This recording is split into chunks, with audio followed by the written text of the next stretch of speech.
तो आप लोगों को पता है कि जैसे कि बीपीएससी का रिजल्ट पीटी का आ चुका है। तो जैसा मुझे लग रहा था मैं एग्ज़ाम दे के सेंटर से जस्ट निकला था, तो मुझे लग गया था कट ऑफ बहुत ज़्यादा हाई जाएगा।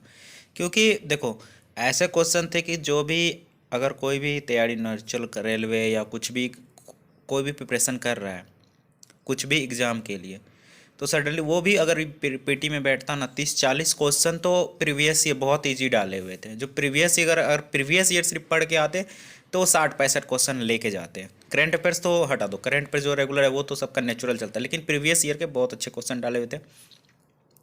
तो अब क्या है कि बहुत बोल रहे थे क्या, आपको बहुत सारे यूट्यूब वाले बोल रहे थे क्या कट ऑफ बहुत कम जाएगा। बट देखो क्या हुआ। आपको पता है कि जैसे जैसे कंपटीशन बढ़ रहा है, बच्चे की संख्या बढ़ रही है, वैसे वैसे देखो प्रीवियस ईयर डाला होता बहुत ही, जो था एकदम प्रीवियस से डायरेक्ट रिलेट डाला होता। अगर आप सिर्फ प्रीवियस घटना चक्र करके जाए हुए थे तो 70 से 80 क्वेश्चन ऐसे बन जाते हैं। फिर आप जो प्रैक्टिस करते हो, पढ़ते हो मेंस के लिए, और आपका खुद का जो रहता है, इधर पढ़ते रहते हो कंटिन्यू, उस कंटेंट से आपको मिल जाता। जो आप बहुत सारे बोल रहे हैं कि ये टेस्ट सीरीज बनाने से क्वेश्चन, टेस्ट सीरीज से क्वेश्चन आया ही नहीं था बीपीएससी में। आप उठा के देख लो, मैं तो बोल प्रीवियस ईयर्स का क्वेश्चन से ही क्वेश्चन था। वो आप अगर अच्छे से करके गए रहते और कंटिन्यू जो आपका जो फ्राई है, जो आपका चल रहा है प्रिपरेशन, उस दौरान में आप क्वेश्चन रिवाइज जितना कर रहे हो, वो देखो 20-25 क्वेश्चन तो चलो छोड़ दोगे, ठीक। मैथ का था, मैथ 10 क्वेश्चन था, वो 10 क्वेश्चन हटा के 10 मैथ का तो चलो उसमें से आप 7-8 बन जाएंगे, ठीक। वो भी प्रीवियस ईयर के ही थे। हर साल उसी पैटर्न पे क्वेश्चन पूछा जा रहा था। तो इसमें नहीं बोल सकते हो कि मेरा ये क्वेश्चन कहाँ से पूछते, बट ऐसा कुछ नहीं था। जो थे क्वेश्चन प्रीवियस ईयर से रिलेटिव थे, इजिली था क्वेश्चन। आपको पता क्वेश्चन इजी होने से थोड़ा सा क्या हुआ था, कटअप थोड़ा सा स्टूडेंट ज़्यादा थे, कटअप इसके कारण थोड़ा सा ज़्यादा गया है। तो ऐसा ऐसा नहीं है, कटअप तो इस बार हम बहुत हाई गया, मुझे लग ही रहा था कि कटअप बहुत हाई जाएगा।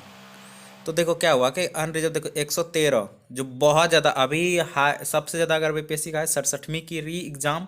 इससे पहले आपको पता क्वेश्चन लीक के मामले उसी का फिर से लिया गया, लेकिन बट इस बार को बहुत ज़्यादा कटअप चला गया। आपको पता था एससी का 104, देख सकते हो। बहुत एक्सपेक्ट ही नहीं किया था, मैं सोचा था 100 101 तक, 2 तक जाएगा, बट 104 बिलीव नहीं था, 104 गया। एसटी का 100 बहुत ज़्यादा हाई है। ईडब्ल्यूएस का 1, अनरिजर्व फीमेल का 1, देख सकते हो ये 113, आपको पता है कि बहुत ज़्यादा हाई था। एससी का भी 104 बहुत है, एसटी का भी, आपको फीमेल का तो थोड़ा थोड़ा कम है, बट जो है ज़्यादा है। तो कटअप देखो धीरे धीरे आपको बढ़ते रह रहा है, कंपटीशन बढ़ रहा है, सोर्स बढ़ रहे हैं, ऐसा नहीं था। देखो दृष्टि में जो था आपका, दृष्टि का अगर आप देखोगे वीडियो, तो उसमें से बहुत ऐसा था कि डायरेक्ट क्वेश्चन वहाँ से उठ के आ गया था। आप उसके प्रैक्टिस से कहीं क्वेश्चन नहीं था। अब आपको पता है प्रैक्टिस में क्वेश्चन नहीं है था, बट ये क्या था, प्रीवियस ईयर से डाला हुआ था, रिलेट क्वेश्चन था, आप कंटिन्यू पढ़ रहे हो हर चीज़ को। तो उससे ऐसा नहीं था कि हाँ, किसी ने बोला था लूसेंट पूरा ऑब्जेक्टिव बुक आता वो सब कुछ पढ़ लूंगा, तो ऐसा कुछ नहीं था। उससे कुछ पीटी के लिए आप 2 मंथ दोगे तो आ जाएगा रिजल्ट। ऐसे किसी भी वीडियो देखो, ये पढ़ो वो पढ़ो, कुछ नहीं। आपका घटना चक्र लो, जितने भी क्वेश्चन पढ़ लो, और प्रीवियस एक आता है, या क्या बोलूँ मैं, प्रीवियस ईयर के जितने भी एग्जाम हुए हैं सारे स्टेट के, उसके क्वेश्चन आते हैं, वो लो बनाओ, परफेक्ट है, वो आपको मिल जाएगा। और कंटिन्यू किसी एक करंट अफेयर्स देखो, और जो पढ़ते हो कंटिन्यू उसी को रोज़ पढ़ते रहो। अपना ऐसा शेड्यूल कर लो कि जो क्वेश्चन पढ़ा हूँ मैं 1-2 बार, उसी को रिवाइज करते जाऊँगा। तो पीटी के लिए था, बट ऐसा होता है ना कि सिर्फ जो आदमी शुरू से पीटी का करते रहे, पता चला कि पीटी निकल गया, ठीक, तो आप मेंस के लिए तो फंस जाओगे। मेंस तो आपका फिर नहीं लिख पाओगे, मेंस में लिखना रहता है 250-300 शब्द का लिखना रहता है।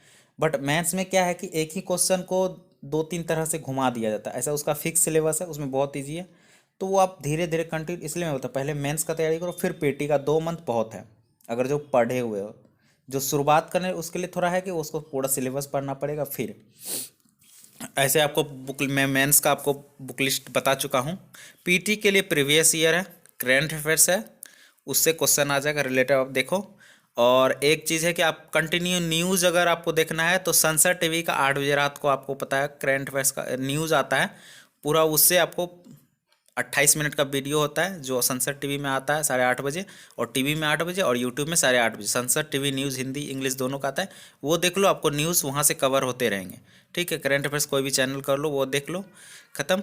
देखो अब क्या है कि अब आपको 68वीं का देखो। अब मैं कटअप थोड़ा सा दिखाता हूँ, कटअप देखो। 87, 97, 96, 97, 97, 66 में 108, 67वीं का 113 है। तो इसलिए मैं बोलता बहुत ज़्यादा कटअप बढ़ रहा है। अब लगता है कि मुझे 120 68वीं का जाएगा। जैसे जैसे कंपटीशन का लेवल बढ़ रहे हैं, क्योंकि देख सकते हो मुझे बहुत सारे प्रिपरेशन है कि कंटिन्यू अपने ग्रेजुएशन के टर्म से ही स्टार्ट कर देते हैं पढ़ाई। बहुत सारे आजकल बच्चे ऐसे हो गए कि ट्वेल्थ में ही सोच लेते हैं कि मुझे करना है, तो धीरे धीरे वो अपना टारगेट, इसलिए देखो ऐसे कंपटीशन बढ़ रहा है तो आपको उस लेवल का तैयारी करना पड़ेगा। तो यही था। अब 68वीं का देखो 400 सीट आने वाला है उसके लिए, और बिहार में बहुत सारे वैकेंसी आए हुए हैं, तो उसमें भर सकते, उत्पाद विभाग का भी भर सकते हो, वो भी अच्छा है। लेकिन बट सिविल सर्विस का तैयारी बहुत अच्छा है। लेकिन अब देखो कटअप क्या 68वीं का कितने सीट आते हैं। 68वीं के लिए आपको पता है कि डेट आ चुका है, और सीजीएल का भी डेट बढ़ चुका है जो दिसंबर में होगा। तो दोनों का तैयारी हो सकता है, अच्छे से करिए तैयारी। तो ये इन्फॉर्मेशन था। थैंक यू गाइस, लाइक कीजिए, सब्सक्राइब कीजिए।